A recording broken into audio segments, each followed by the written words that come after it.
Este era un Chevrolet Corvette Z06 del 2002 y era prácticamente una de las mejores gangas de coches de altas prestaciones que existían. Era la versión de alto rendimiento del Corvette normal de la época, excepto que aceleraba de 0 a 100 en 4 segundos. Recorre el cuarto de milla en tiempos de 12 segundos, tenía tracción trasera y solo se ofrecía con una caja de cambios manual de 6 velocidades y era súper ligero. Y hace 7 años podías conseguir uno por alrededor de $20.000. Hoy voy a explicar cómo podías haberlo hecho.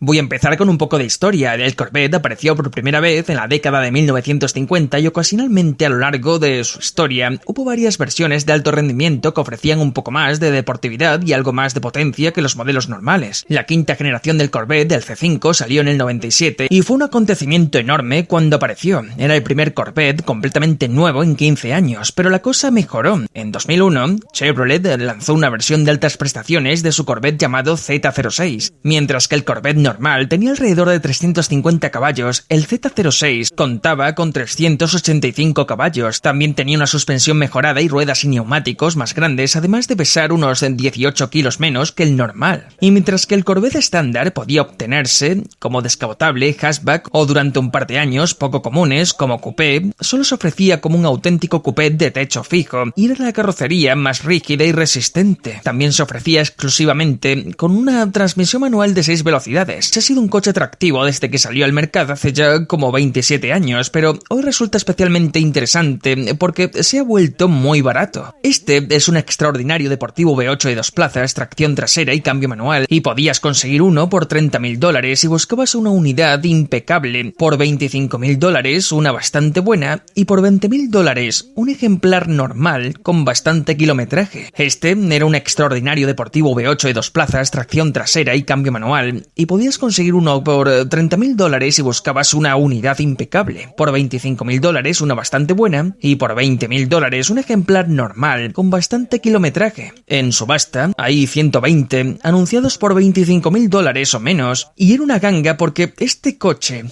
era simplemente fantástico. Así que hoy voy a enseñarte el C5 Z06 en detalle, voy a mostrarte sus detalles y características y veremos sus altas prestaciones.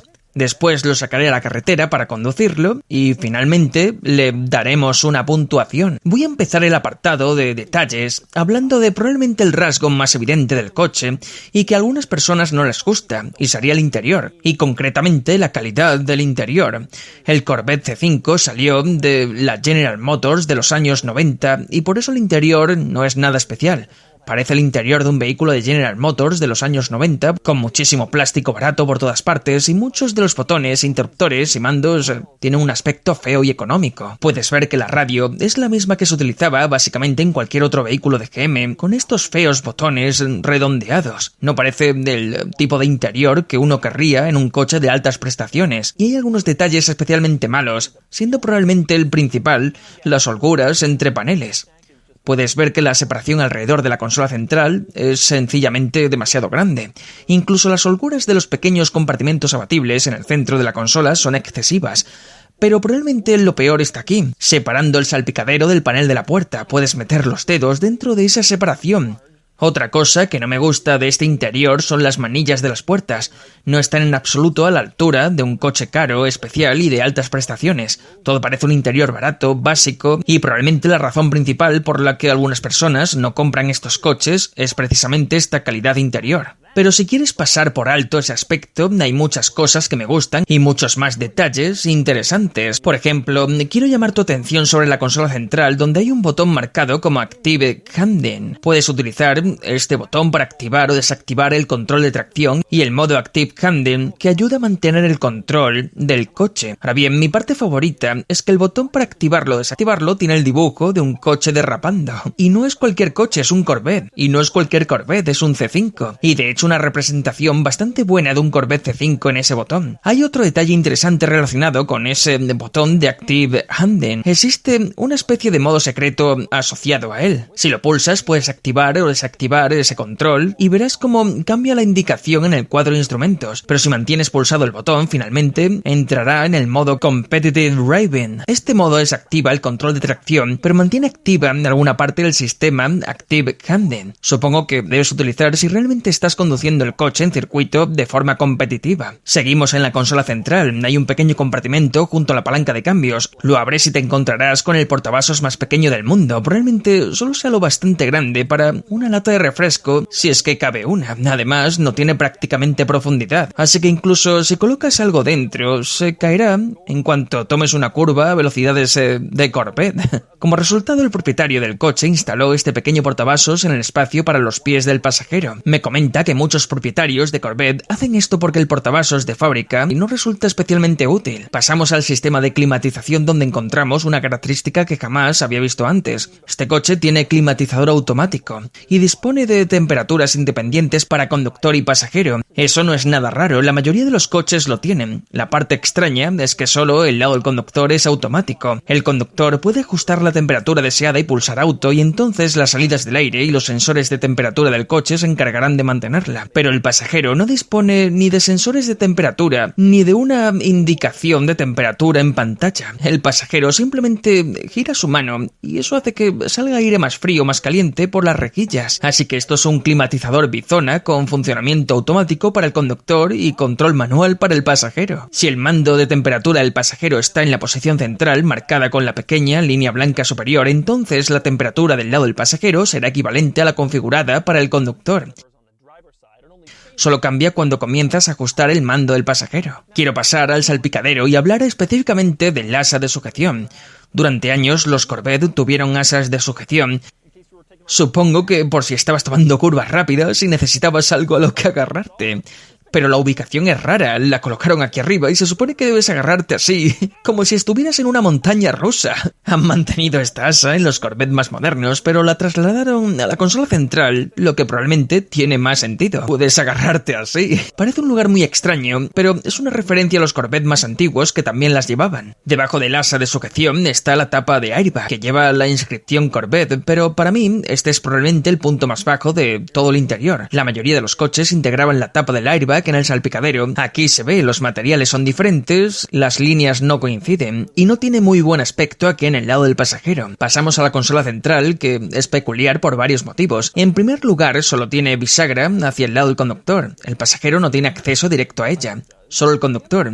Y el otro detalle extraño es la propia bisagra. Cuando la abres no se levanta, la abres y la bisagra la empuja hacia arriba y hacia afuera. Creo que lo hace para evitar interferencias con el freno de estacionamiento. El resultado es que dificulta aún más el acceso del pasajero porque la tapa de la consola se desplaza hacia arriba y bloquea físicamente su acceso. Eso puede ser intencionado porque en el lado del pasajero hay una guantera, y esa guantera tiene cerradura para que puedas guardar cosas, y para el conductor está la consola central, que también tiene cerradura. Así que básicamente existen dos compartimentos con cierre en el interior, quizás uno para el conductor y otro para el pasajero, aunque yo no querría ser el pasajero intentando meter cosas en esa guantera porque es súper pequeña. Puedes ver que prácticamente solo tiene espacio para el manual del propietario y poco más, así que no sorprende que quisieran añadir la consola central para disponer de más espacio interior con cerradura. Otro detalle interesante del interior: si observas el coche verás que no tiene una luz de techo convencional. No hay ninguna luz interior montada en el techo. Eso se debe a que cuando abres las puertas, la iluminación interior la proporcionan unas pequeñas luces situadas bajo el espejo retrovisor, que también sirven como luces de lectura. Notarás que iluminan en tonos azul y ámbar. No es la típica luz blanca cálida que se encuentra en la mayoría de los coches. El propietario me comenta que cuando conduces de noche, esas luces azul y ámbar iluminan la palanca de cambios desde arriba y permiten ver el patrón de marchas, por si acaso olvidas dónde está la primera y las demás velocidades. Otra cosa es que hay 4 salidas de aire en el interior, 2 para el lado del pasajero y 2 para el conductor. Una está en el centro y la otra está montada en la puerta, lo cual es poco habitual. Algunos coches también lo tienen, pero es raro. Como resultado, existe un conducto que atraviesa el salpicadero y se introduce en la puerta para llevar aire a esa rejilla de ventilación y dirigirlo hacia el conductor cuando utilizas la calefacción o el aire acondicionado. Y ya que hablamos de elementos curiosos en la puerta, quiero llamar tu atención sobre el panel de mando situado en la puerta del conductor. Hay varios controles y no son interruptores de plástico como en casi todos los demás coches. Son de goma. Será difícil mostrarlo en cámara, pero son pequeños pequeños botones de goma que se presionan para bajar las ventanillas, bloquear las puertas, cambiar las memorias de los asientos e incluso ajustar los retrovisores. Es raro. En su lugar, pulsas estos pequeños botones de goma, LT y RT. Después puedes mover el espejo utilizando esta pequeña almohadilla de goma. Y el propietario me cuenta que en los coches con mucho uso y muchos kilómetros, la gente los presiona tantas veces que los aceites naturales de los dedos terminan deteriorándolos y con el tiempo incluso aparecen agujeros en esos botones de goma. Moviéndonos hacia la izquierda del volante, encontramos otro botón interesante en el coche. Y lo digo porque está colocado dentro de una gran carcasa de plástico, mientras que el propio botón es bastante pequeño. Este es otro detalle interior cuestionable de este coche. ¿Por qué necesitas plástico encima de plástico encima de plástico con carcasas adicionales de plástico para un botón? Y parece raro. Pero encima de eso tenemos una característica excelente y son los controles del sistema de visualización frontal o Head-Up Display. Hoy en día eso es bastante común en coches de lujo y de altas prestaciones, pero cuando este coche salió al mercado prácticamente nadie los tenía. De hecho, este fue uno de los primeros.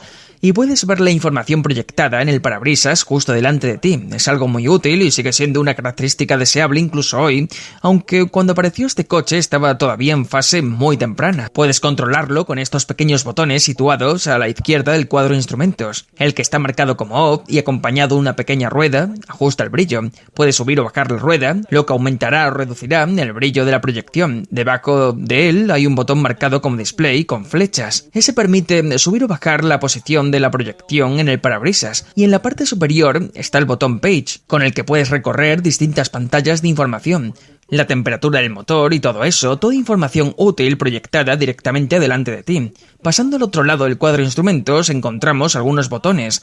Puedes ver que están etiquetados del 1 al 5 y tienen algunas palabras impresas. Al pulsarlos puedes recorrer diferentes informaciones en esta pantalla situada debajo del velocímetro y el cuenta revoluciones. Por ejemplo, si pulsas Full, puedes consultar el consumo medio o el consumo instantáneo. Gauges mostrará la presión del aceite, el voltaje de la batería y cosas similares. Trip mostrará el cuenta kilómetros parcial, la vida útil restante del aceite y la velocidad media. Y luego está el botón número 4, Options, que permite configurar diversas opciones. No estoy muy seguro de por qué de esos botones están numerados. ¿Y por qué no ponen simplemente, pues, lo que hacen? Sin embargo, tienen números específicos y por alguna razón así lo hicieron. El quinto botón, situado abajo del todo, sirve para cambiar entre millas por hora y kilómetros por hora. Y resulta interesante porque el velocímetro cambia instantáneamente.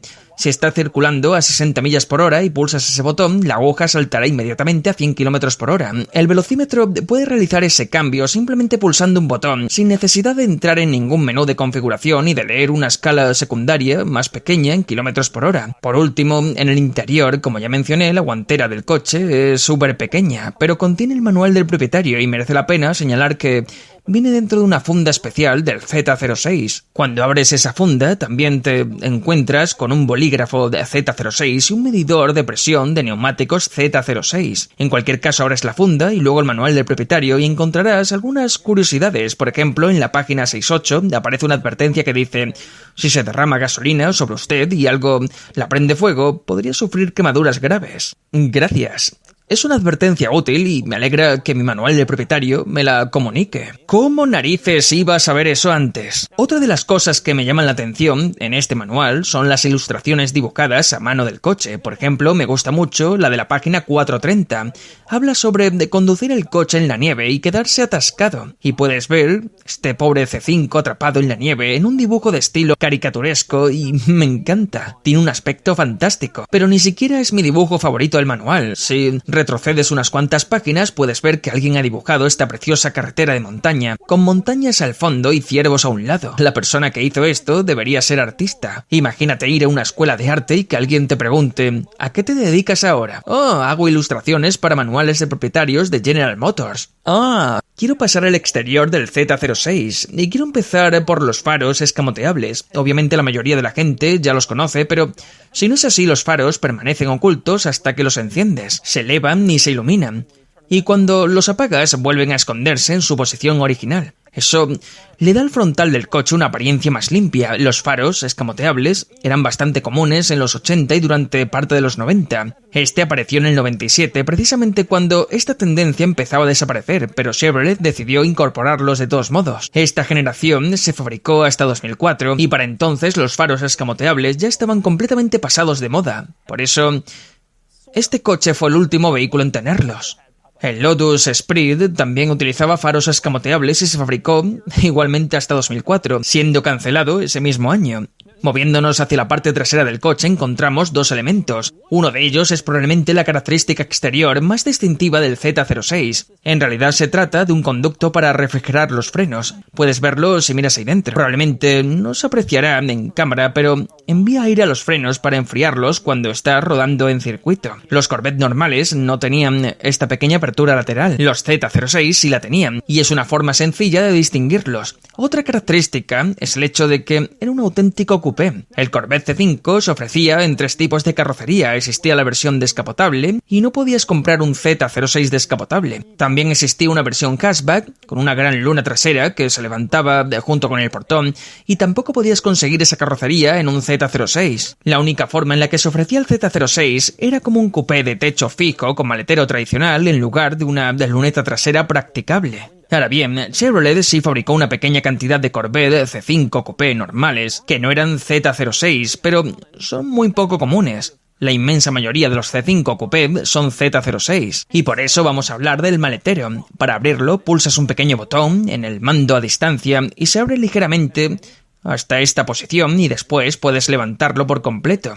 Y puedes ver que se trata de un auténtico panel de carrocería abatible en lugar de una pieza de cristal tipo hatchback como la mayoría de los Corvette C5 no descapotables. Una vez abierto, lo más llamativo es que este maletero no está separado del habitáculo. Yo nunca me había dado cuenta de esto. Siempre supuse que, al ser un coupé, habría una separación entre los asientos y la zona del maletero, pero no la hay. Todo forma un único espacio continuo. Y el propietario me comenta que esto supone una gran ventaja porque puedes introducir objetos grandes y utilizar tu Z06 para transportar, por ejemplo, un televisor, si eso es lo que quieres. A continuación, otro detalle interesante del maletero. Si observas el suelo de carga, notarás que no es plano. En su lugar hay varios huecos recortados que parecen colocados al azar. Quizás te preguntes por qué. Pues bien, el propietario me explicó que en el C5 normal existe en esta zona un pequeño compartimento de almacenamiento de plástico. Puedes abrirlo y guardar cosas en él. De esa forma no quedan a la vista cuando miras dentro del maletero y tampoco salen despedidas por el interior mientras conduces,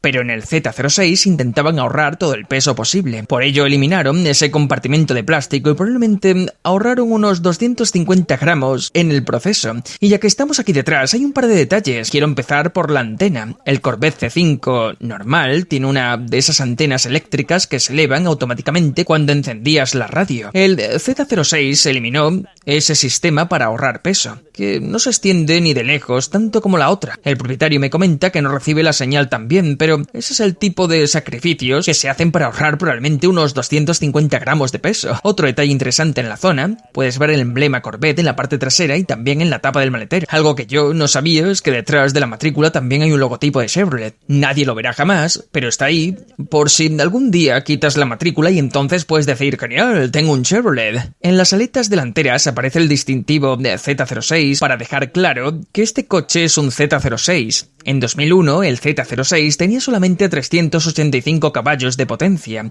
Para 2002, esa cifra aumentó hasta los 405. Y cuando realizaron ese cambio, añadieron una pequeña inscripción en el emblema para indicar que se trataba de la versión de 405 caballos. Apuesto que los propietarios de los Z06 de primera serie no se sintieron demasiado bien cuando apareció este modelo con 20 caballos más y con ese distintivo tan llamativo que los dejaba en evidencia. Y finalmente llegamos al compartimento del motor donde podemos echar un vistazo al propulsor. Este es el V8 LS6. Como mencioné antes, desarrolla 405 caballos y no tiene nada especialmente extraño o peculiar, pero resulta una visión realmente hermosa verlo montado en la parte delantera del coche. un magnífico V8 atmosférico de la vieja escuela. Hay otro detalle mecánico interesante relacionado con este coche. Chevrolet decidió utilizar un sistema de escape de titanio para ahorrar peso. Se trata de una decisión costosa y francamente bastante importante, solo para reducir unos kilos. De hecho, únicamente permitía ahorrar unos 8 kilos respecto al escape de acero inoxidable, pero Chevrolet decidió hacerlo para conseguir toda la reducción de peso posible. Y así eran los detalles y características del Corvette C5 Z06. Ahora es el momento de sacarlo a la carretera